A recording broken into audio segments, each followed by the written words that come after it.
Graças a Deus, irmãos. Depois de ouvirmos tanto falar do amor de Deus por nós, eu pensei até em pregar sobre o amor eletivo de Deus. Mas também foi interessante o canto das irmãs. Então, o som, acho que falhou lá, até para a gente ouvir melhor, né? Falando exatamente da soberania de Deus. Eu sou, Ele faz todas as coisas conforme o conselho da sua vontade. Ninguém pode impedir, ninguém, nada. Quando o Senhor quer, as coisas acontecem. Mas nessa noite eu quero compartilhar com os irmãos sobre o desenvolvimento de uma visão, ou de uma cosmovisão cristã. Como nós enxergamos o mundo, como nós devemos enxergar o mundo. Quero orar com os amados nessa noite, antes da gente ler a palavra do Senhor, e assim tirarmos uma reflexão para as nossas vidas. Curve sua cabeça e olhe a Deus nesse instante. Santo Deus, nós estamos em Tua presença por meio de Jesus Cristo, Teu Filho, ó Pai. Diante da Tua face, ó Senhor, nós clamamos a Ti. Olha por nós, Senhor, olha por essa igreja. Nos coloca, ó Pai, nas Suas mãos. Realiza em nós, sobre nós e por meio de nós a Tua vontade. Meu Deus, purifica-nos com a brasa viva do altar. Mesmo que isso seja doloroso em nossas vidas, mas o Senhor pode nos lapidar para sermos cada vez mais instrumentos das Tuas mãos. Homens e mulheres separados para o louvor da Tua glória nessa terra. Queremos, meu Senhor, ao Teu nome exaltar, ao Teu nome bendizer, porque Tu és o Senhor de toda a terra, Tu és o Rei. E por excelência, Tu és digno de ser adorado. Tu és digno, Senhor, meu Pai, que todos nós nos prostremos diante da Tua face. Assim também, pois só Tu és Deus, o Senhor reina soberanamente. Dai-nos, ó Senhor, dai-nos a visão do alto, a visão do reino do Senhor, que nós possamos enxergar o mundo com os óculos, ó Pai, que vem do céu, que nós possamos enxergar o mundo por meio da Tua palavra, que revela a Tua vontade aos homens. Nos leva a isso, Senhor. Nos dirige, ó Deus, para sermos, ó Pai, pessoas que vivenciam o Teu reino e que transmite o Teu reino ao mundo. Em nome de Jesus, nós Te pedimos, Senhor, porque sabemos das nossas imperfeições, das nossas limitações, dos nossos fracassos. Nós sabemos quem somos e por isso rogamos ao Senhor que o Senhor nos revista com o poder do Teu Espírito, para sermos transformados e transformar aquilo que está ao nosso redor. Em nome de Jesus. Amém. Capítulo de número 17 do Evangelho de João.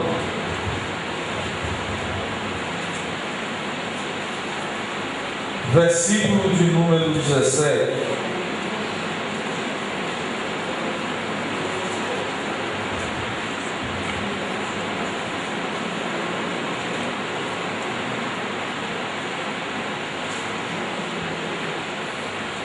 Diz a palavra do Senhor: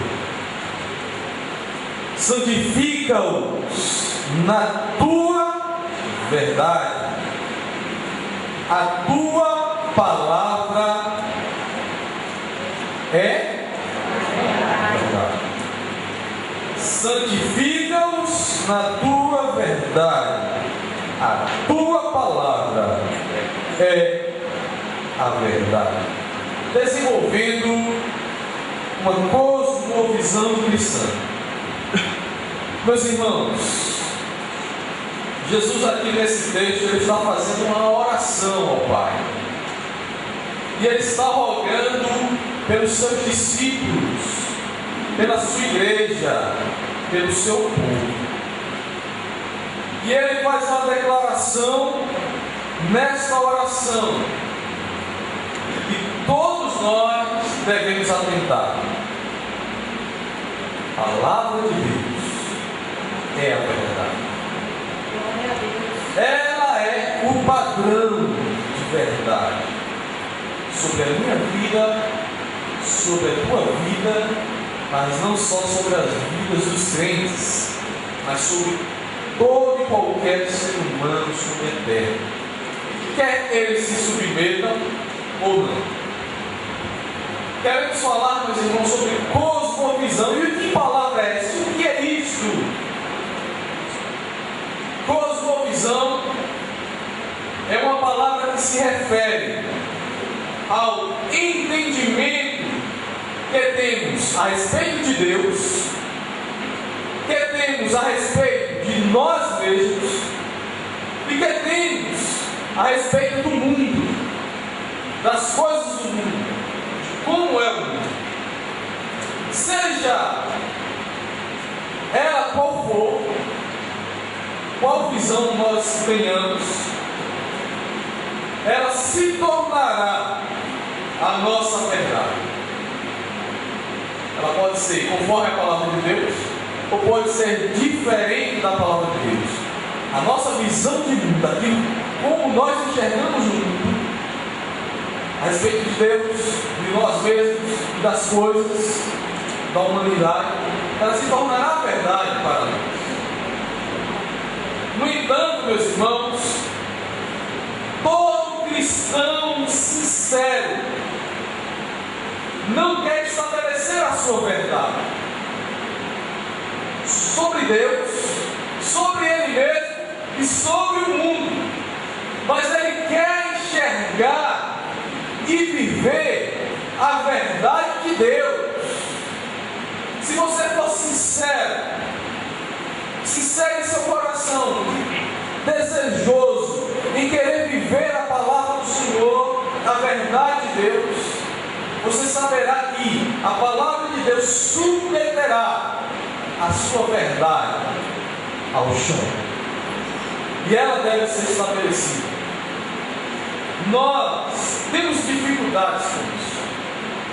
Como nós enxergamos o mundo, achamos que é daquela forma, é aquela verdade. Nós somos influenciados por diversas coisas, e é difícil submeter qualquer analogia, qualquer coisa que nós temos em mente ao livro da palavra do Senhor. Eu gostaria nessa noite de iniciar uma série de mensagens sobre a cosmovisão cristã. E nada mais apropriado do que começar falando sobre o conhecimento de Deus, pois só teremos uma verdadeira visão de cristianismo se tivermos uma verdadeira visão de Deus, de quem é Deus. É certo que nós apreendemos a Deus, por Deus, não de forma subjetiva. Na verdade, os homens, eu, você, qualquer ser humano, não tem condições de conhecer a Deus.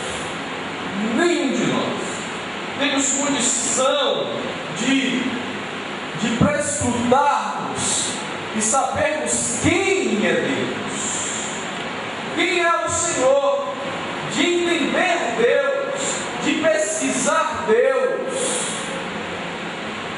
Nós não temos esta condição. É por isso que Deus se revela aos homens na sua palavra, nas sagradas escrituras. Tudo que nós sabemos a respeito de Deus, todas as coisas que nós sabemos sobre a vontade de Deus, só podemos saber ou enxergar ou compreender por meio daquilo que Ele se revela, que Ele fala a nós, que Ele se abre para nós. Ele resolveu se revelar, Ele resolveu falar-nos, nenhum de nós teríamos condições de reconhecer e saber quem é Deus ou o que é Deus. Tudo que falaremos de Deus vem do nosso conhecimento através das Escrituras. Qualquer coisa a parte disso pode ficar meio em pé, pode questionar no fundo do seu coração, porque tudo que o homem sabe a respeito de Deus é segundo a sua própria revelação. É assim que nos ensina as Escrituras, é assim como as Escrituras apresentam a Deus e como ela fala a esse respeito, sobre como podemos medir a verdade. Quando há uma cosmovisão adequada, eu diria nas palavras de Greg Bassin, Deus espera que nos submetamos a toda a sua palavra e não que escolhamos apenas aquilo que esteja de acordo com as nossas opiniões preconcebidas. O mundo que Deus criou revela os requerimentos morais de Deus clara e continuamente. Por isso não podemos achar que a nossa relação no mundo não tem nada a ver com Deus. A vida e propósito do homem recebe direção da parte de Deus nas Escrituras. Cada uma das ações e atitudes do homem são chamadas ao serviço dele, motivada por amor e fé, objetivando a promoção da glória e do reino de Deus. Assim, toda a Bíblia transmite essa é a palavra de Greg Bassin. Quando pensamos sobre cosmovisão cristã, temos que ser taxativos em dizer a qualquer um que pede a razão da nossa fé. Existem absolutos. Existem absolutos. Evangelizando um colega, semana passada, foi retrasada, não me recordo bem, ele, ao falar de algo, ele prontamente respondeu: seria extremista tanto a ciência e crer numa teoria que não é comprovada sobre determinadas questões, como também acreditar ou crer que a Bíblia foi dada ou revelada por Deus, cada palavra, cada assunto. Eu olhei para ele e disse: olha, compreendendo a Deus como Ele é e sabendo quem é Deus pela própria Escritura, embora você não creia, Deus que a Bíblia revela quem é, seria capaz, ou melhor, desejou se revelar por meio das Escrituras. Eu creio plenamente que Ele era capaz, tinha poder para controlar a vontade humana e assim se revelar por meio das características de homens perfeitos. Agora, disse eu para ele, eu não posso lhe dizer mais nada a respeito de Deus se você não acredita na palavra. Porque seria simplesmente conjectura falar de Deus por meio de sugestões. Como eu poderia apresentar Deus? Olha, eu acho que Deus é assim, eu penso que Deus é assado. Você pode ver Deus aí na natureza? Enfim, a partir do momento que você me diz que não crê nas Escrituras, eu só posso dizer uma coisa para você. Eu só posso dizer uma coisa para você. O que me resta é orar por mim. E ali encerrei o assunto. Meus irmãos, ele tinha uma cosmovisão de mundo. E a cosmovisão de mundo dele não permitia nem a teoria da ciência sobre determinado assunto, nem Deus que se revela. De onde ele tirou isso? O seu subjetivismo pessoal, da sua conclusão de mundo. Esta é a visão que ele tinha. Conforme a visão que nós temos das coisas, nós damos os nossos passos.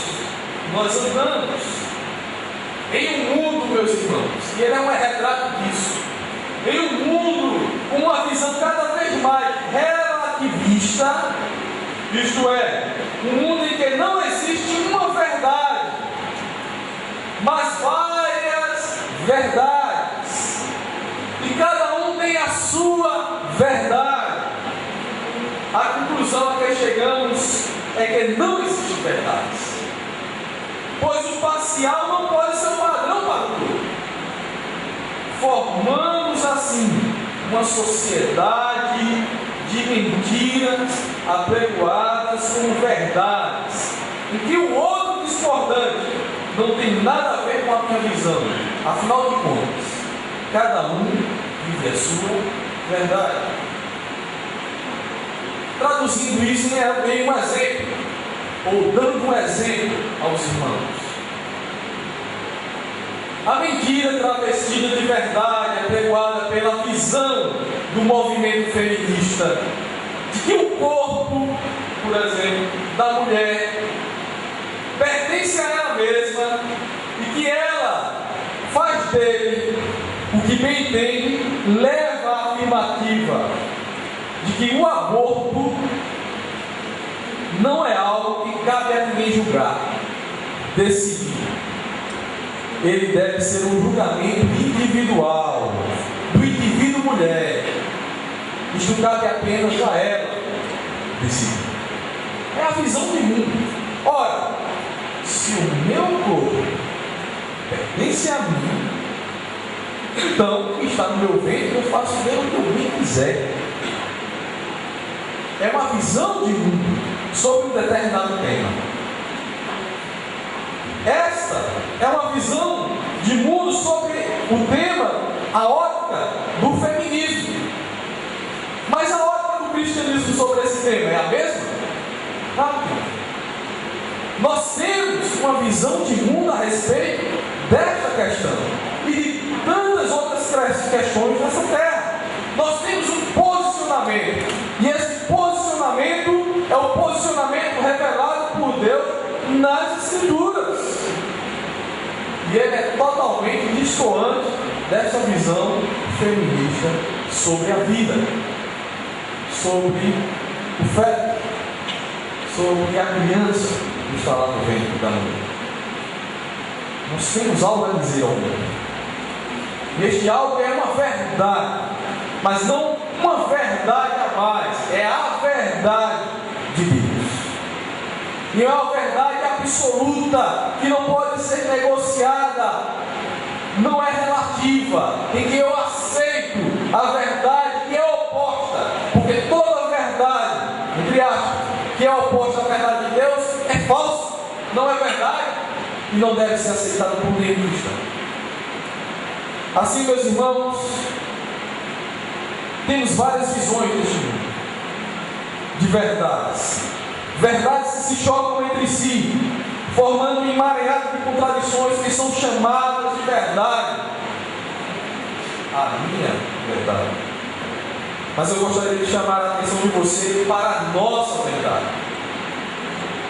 Deus é a nossa verdade.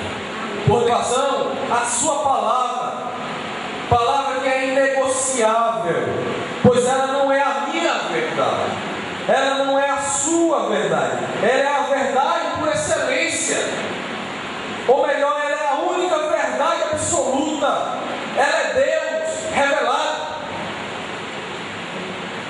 aos homens. E quer ela se choque com a minha verdade ou não, todos nós devemos submeter-nos a ela. Às vezes nos chocam certas coisas, mas é a verdade. E tem que colocar por debaixo dos pés aquilo que é acreditado ser a nossa verdade. A palavra de Deus, ela é absoluta e inegociável. Se nós queremos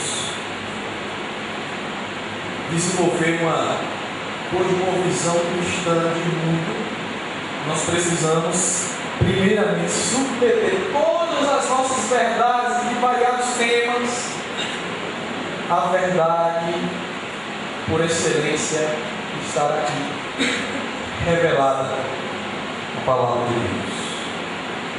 Se você quer ter uma verdadeira visão de Deus, você tem que ter as Escrituras na mais alta elevada, como vimos protestantes antigos, ela sendo a nossa única regra de fé e prática. Agora deixa eu dizer uma coisa. A verdade de Deus para nós, ela é racional. No que tange a inteligibilidade de como nós somos, de seres pensantes, a respeito do reino de Deus. E aí eu quero citar um escritor chamado John MacArthur Jr., onde ele diz de que uma cosmovisão autenticamente cristã é a racionalidade. Ele diz mais: nós acreditamos que a revelação objetiva das Escrituras é racional.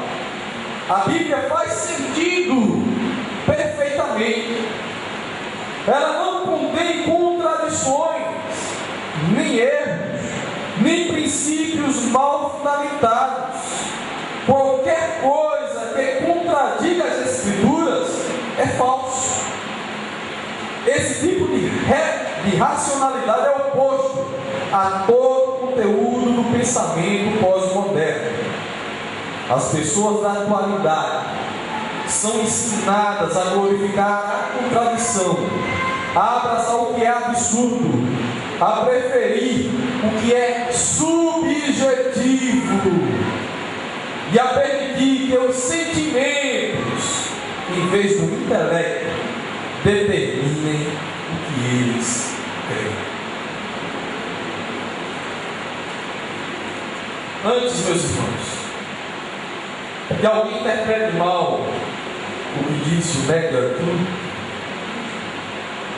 ele está aqui dizendo, ou ele diz nesse texto, não que nós submetemos as Escrituras a um racionalismo, e isso seria totalmente oposto ao que ele está advogando aqui, mas que Deus se revela de maneira compreensiva, e que nós podemos compreender a sua vontade e verdade.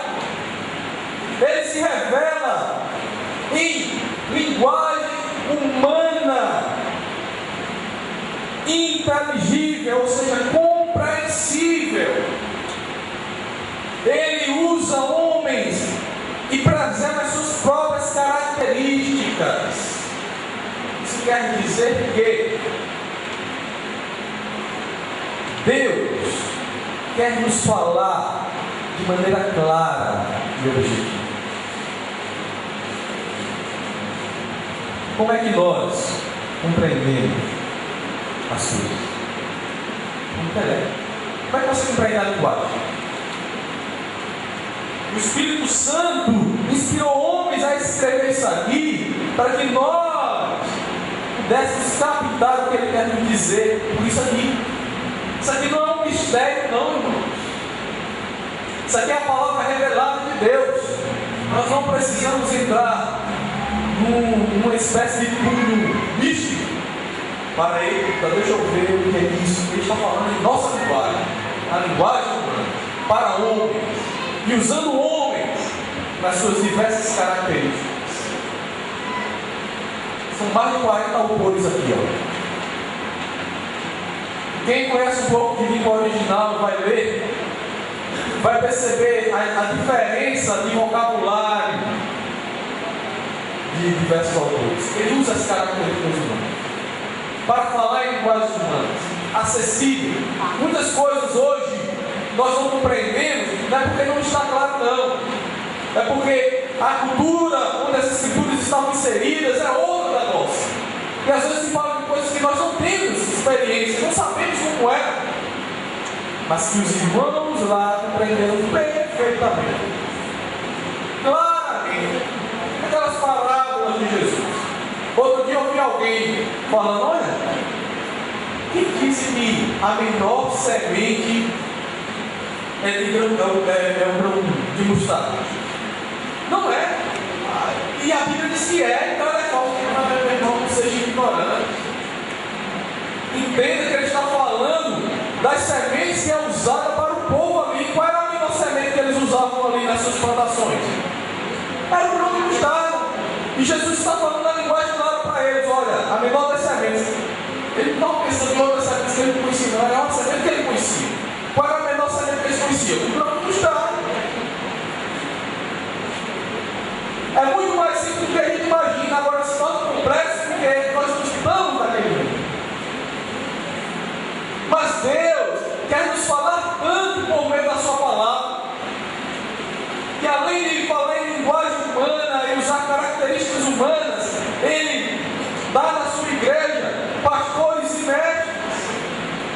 Por que isso? Acho que o mestre vai entrar em transe, ou Senhor, entrar num mundo que ninguém aqui pode entrar? Não. Ele dá pastores e mestres. O que serve um mestre na igreja? Se não for apenas para ele ser revestido daquele dom que o faz, como Paulo escreve aos Romanos, aquele que tem este dom, esmere, se esforce em se ligar no estudo e no ensino. Como é que se faz isso? Deus se revela de maneira clara para todos nós, porque Ele quer que a sua verdade seja estabelecida na terra. Primeiramente, é o povo de Deus, mas não deve ficar apenas no povo de Deus. Nós trazemos, meus irmãos, conosco o reino de Cristo. Nós pregamos o reino de Cristo. E é por isso que nós não aceitamos muitos posicionamentos contrários à palavra de Deus. Não é intolerância religiosa, é não negociar a verdade de Deus. A verdade de Deus é inegociável. Inegociável. Deus fala profeticamente. Quando se abre a Bíblia, Ele está falando. Ele está falando. Se nós queremos ter uma visão de mundo, precisamos elevar a palavra de Deus nada mais alto. Nada pode estar acima dela. Nada pode ter mais do nosso apreço aqui nessa terra. porque nós queremos vivenciar essa verdade e transmitir essa verdade, a verdade de Deus. Volto a citar John Megadeth Jr. Se as Escrituras são totalmente verdadeiras, então qualquer coisa que a contradiga é totalmente falsa. Esse tipo de racionalidade em branco e preto presta atenção que ele diz aqui, é uma verdade, é uma das principais razões do cristianismo bíblico ser intolerável numa geração que despreza a simples ideia de verdade absoluta. É por isso que hoje a gente está ouvindo aí até os homossexuais nos chamar de dizer que a Bíblia é homofóbica, nos chamar de homofóbico, por aí vai. Quando a verdade é defendida e é colocada claramente, ela tem oposição. Não é oposição até na igreja, quanto mais no mundo. Se nós, meus irmãos, queremos viver a visão de Deus, temos que conhecer a Deus e a sua palavra. Não tem outro caminho. Ele não nos deu outro caminho a fim de conhecê-lo mais profundamente. Não deu. Ele se revelou aqui, na palavra. Os dias são difíceis. A igreja, infelizmente, tem absorvido as ideias do mundo e enxergado assim as Escrituras de maneira relativizada. Ela não é mais o padrão que estabelece a verdade sobre o que eu penso ou sobre qualquer coisa da vida, mas ela está condicionada à forma de cada um enxergar o mundo. Esta mistura cria crentes relativistas, que ao emitir sua opinião sobre algo, emite de fato a sua opinião e não a verdade de Deus sobre ela. Agora pense comigo. Como posso amar o que pode não ser verdadeiro?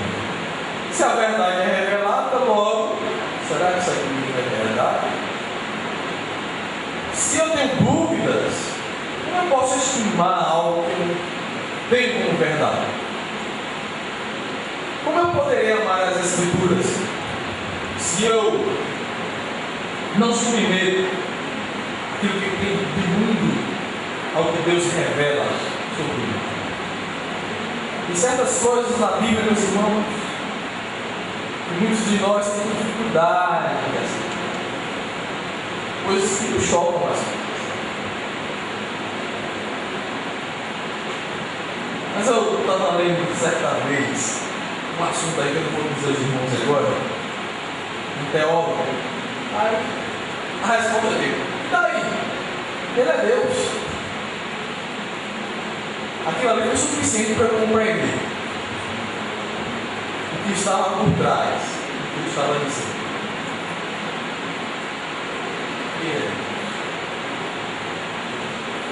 Quando nós conhecemos a Deus como Ele é, o que foi cantado pelas irmãs hoje aqui é muito profundo. Nós vamos entender muitas coisas como Ele age.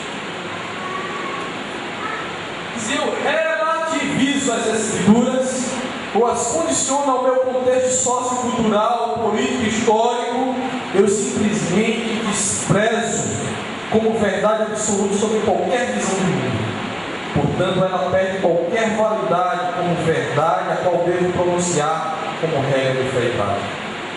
Agora, veja comigo o Salmo 119, versículo de número 97 a 100.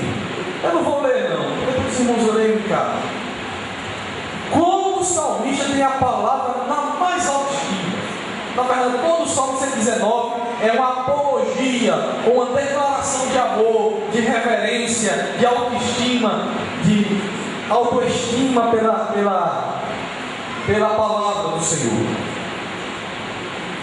Ele diz logo no verso 97: quanto amo a tua lei. Em algumas versões, como amo a tua lei. Salmos são canções poéticas. E aí o salmista ele está declarando o seu amor à lei do Senhor, sobre a lei de Deus, como ele enxerga a lei de Deus. A lei não como um código legal, mas como instrução, como ensinamento, como a vontade de Deus revelada para ele e para os homens. A expressão quanto amo ou como amo mostra claramente o amor, a devoção que o salmista tinha pela palavra de Deus. É disso que todos nós precisamos. É disso que eu preciso. É disso que você precisa. Olharmos para a palavra de Deus assim, com aquela expressão que vem lá da alma: como amo a tua lei. Como amo as tuas verdades. Como amo, Senhor, isso que tu me dizes. Como desejo, como eu quero ver isso, tanto sobre mim, como sobre os outros. Nós precisamos, meus irmãos, nos transformar conforme a palavra de Deus. Transformar o mundo por meio dessa palavra.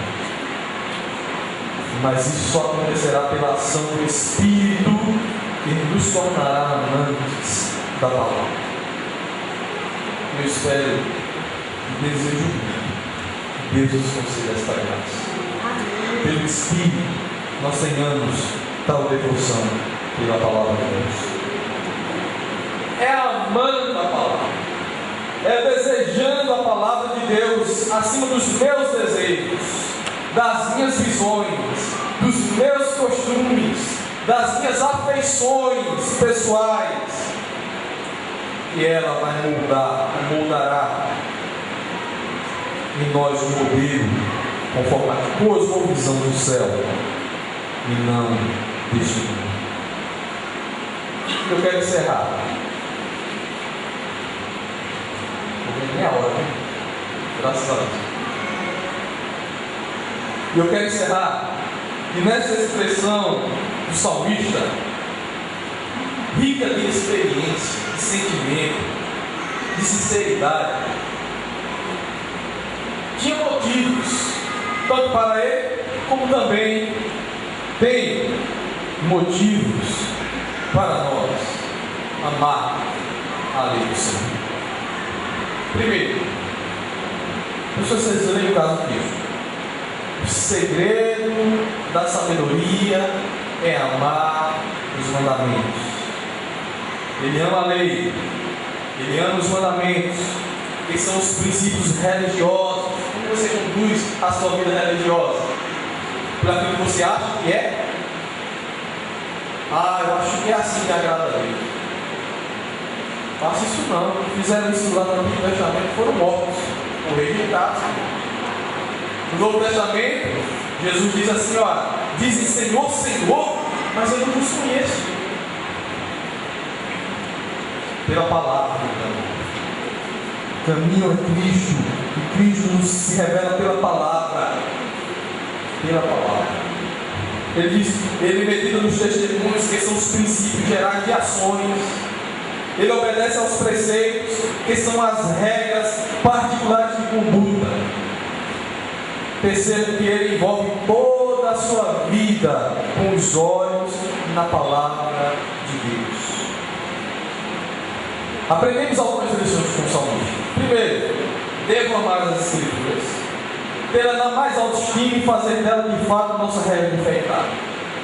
Segundo, devo observar os mandamentos, que são os princípios religiosos que me levam a uma relação direta por meio de Jesus com Deus na adoração prática.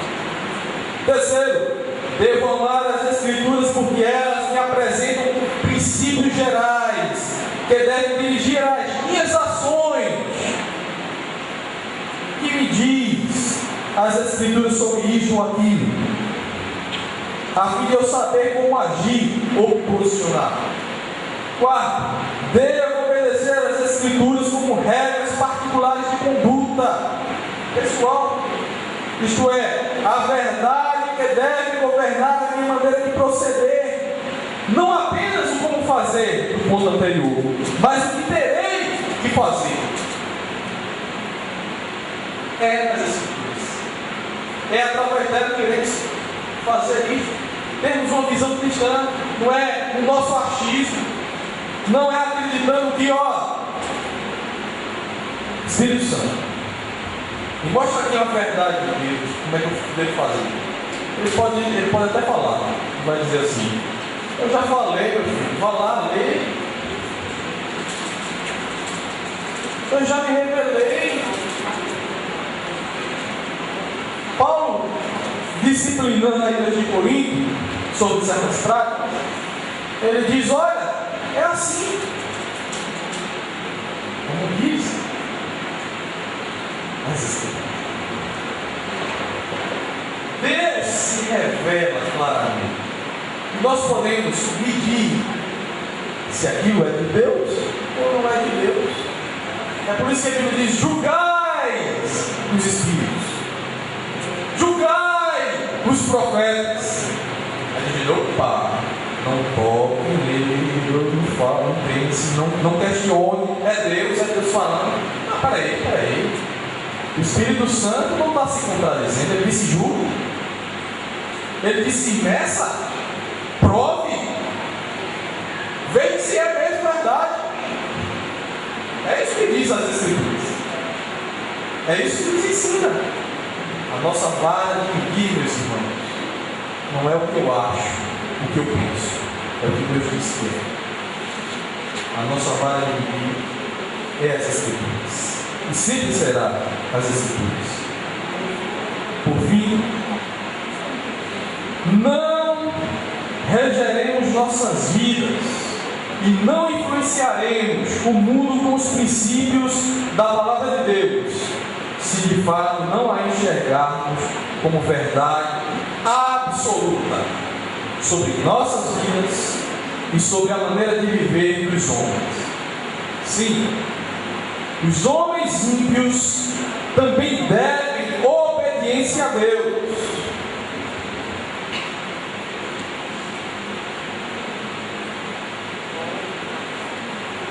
Às vezes nós achamos que o que acontece aí no mundo, as decisões que são tomadas, não tem nada a ver conosco, ou não deve ter o nosso dedo.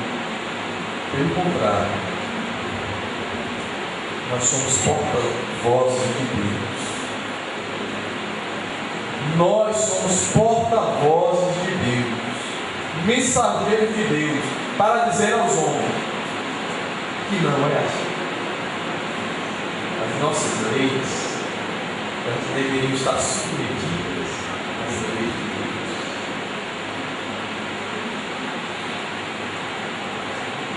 É por isso que a corrupção é cada vez maior, a violência cada vez maior, os homens agem cada vez de maneira pior, porque eles fazem leis segundo as suas próprias visões para si mesmos. Nós olhamos assim: rapaz, que injustiça, o cara cometeu tanto crime, só passou 3 anos preso. Ele está fazendo aí para ele mesmo, obviamente. Então não está seguindo o padrão de Deus sobre essas coisas. A vara de medir é a vara dele, não a de Deus. Não há, meus irmãos, como opinar, seja na vida religiosa ou na vida social, política, sem convicções absolutas, derivadas, por sua vez, de verdades absolutas, procedidas de um ser perfeito. Toda opinião baseada em si mesmo não serve como diretriz para a vida de ninguém, além de quem a opinou. A sua verdade só vale para você, mas para ninguém.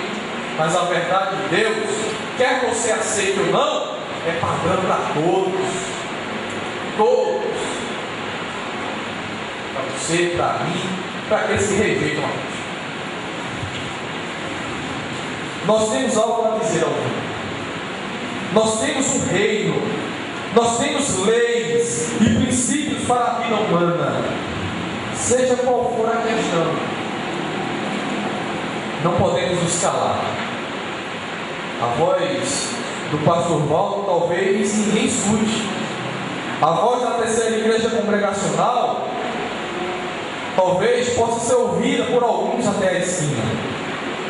A voz dos congregacionais talvez atinja o bairro, mas a voz dos cristãos de um país pode mudar o rumo de uma nação.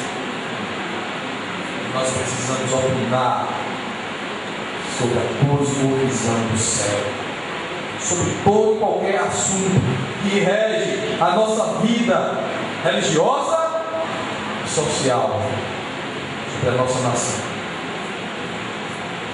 É tempo de nos posicionarmos, é tempo de levantarmos bandeiras e declarar que Cristo é Rei e que todos os reis da terra devem submissão a Ele e às suas leis.